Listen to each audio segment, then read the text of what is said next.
Weekdays with Bernie segment tonight, the debate moderators. They did okay, except for this. Why do they have to say we're going to be attacking Mosul within the next 4 to 6 weeks, which is what they're saying? How stupid is our country? There are sometimes reasons the military does that. Psychological warfare. I can't think of any. I can't think of any. It might be to help get civilians out. Now that sequence with ABC News reporter Martha Raddatz in the role of Hillary Clinton because she was debating Trump, Ms. Raddatz was. Joining us now from North Carolina, Bernie Goldberg. So I do that. That's what I do. I mean, when we don't interview people traditionally here, we say, hey, come on. You know, the Army has to get the civilians out of there. Okay, you should know better than that. But in a debate, you're not supposed to do that. That's supposed to be Hillary Clinton's job, right? Yeah, that jumped out at me, too. Martha Raddatz sounded not like a moderator when she did that, but like a debater who was challenging Donald Trump. Donald Trump had just said he thought it was a bad idea to announce in advance that there's imminent attack on Mosul to rid the city of ISIS. He may be right, he may be wrong, but it's not a crazy idea. It's his opinion, and it's not up to the moderator to challenge that opinion. By the way, if he made a factual mistake, she could challenge him and correct him. I have no problem with that. But it's not up to Martha Raddatz, the moderator, to challenge Trump's opinion by giving either White House opinions on the subject or Pentagon opinions or both. She shouldn't be channeling the Obama administration. Well, I think she was channeling herself. She's an expert in this kind of thing.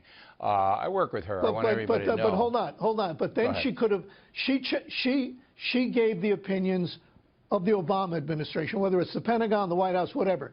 She could have found or quoted nonpartisan experts who think that Donald Trump is right if she wanted to, but she only chose. But I think she was speaking for herself, not channeling the opposition. But be that as it may, she shouldn't have done it.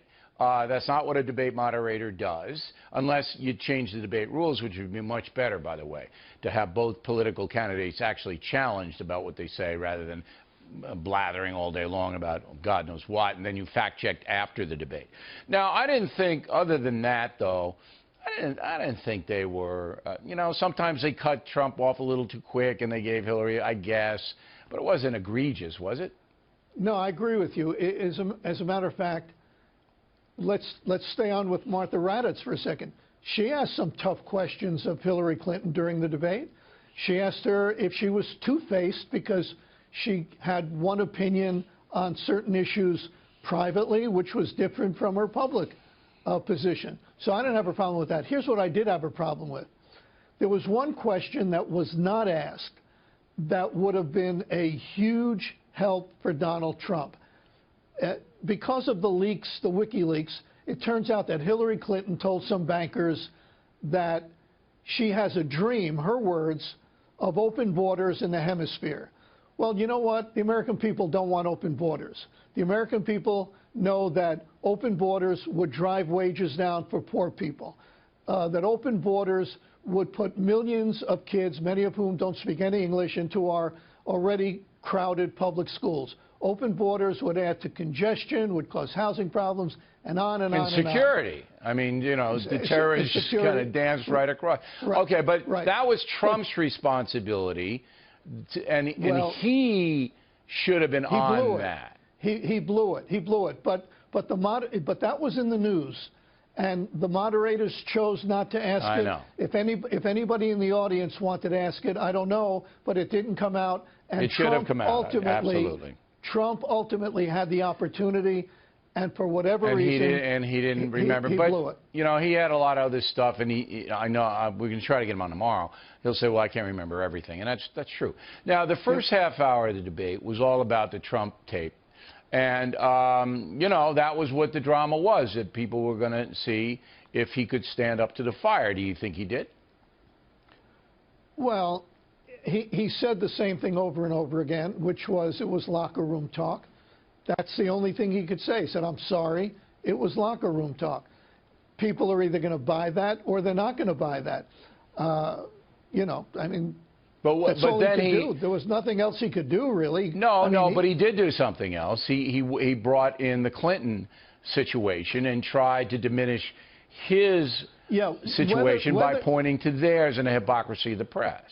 Right. I know you believe in bad behavior doesn't justify other bad behavior. Right. So politically, I don't know if that was a good idea or not. It may not have been. But you know what? It's about time somebody said it. What he did, and I am not justifying anything he said. I want to make that absolutely clear. But it is perfectly legitimate, in my mind anyway, to say what I did was wrong, but what I did were words, which is what he said. But I am not holding, what he should have said was, I am not holding you accountable, Mrs. Clinton, for what your husband did in a predatory sense. I'm not talking about anything consensual, but I'm not holding you responsible for anything he did that was unwelcome towards women. I am holding you responsible, Mrs. Clinton, because you tried to trash those women. He wasn't as articulate as I think he could have been on that, but I think what he did say was a legitimate point. Whether or not it's a good political point, we'll see. But I think it was a legitimate point. Bernie Goldberg, everybody.